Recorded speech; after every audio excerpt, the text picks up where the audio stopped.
আসসালামু আলাইকুম সম্মানিত ভিউয়ার্স, কেমন আছেন? আশা করি সবাই ভালো আছেন। যে অনেকদিন পরে খামারে আসলাম। এখানে 2000 মুরগি ব্রয়লার, সিটি কোম্পানি, খাবারও সিটি কোম্পানি, কন্ট্যাক্ট খামার। আজকে 20 দিন বয়স।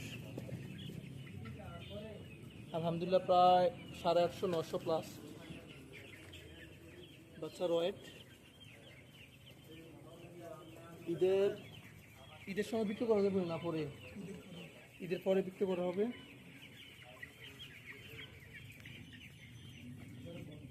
এই যে দেখেন মুরগি বাচ্চাগুলো মাসালের সচল। সবাই দোয়া করবেন খামারের জন্য।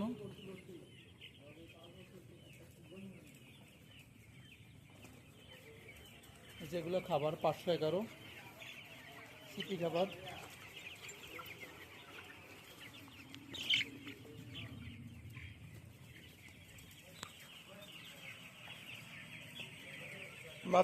মাছ চাষ ও মুরগি পালন সম্বন্ধে জানতে সবাই পেজটি ফলো করবেন।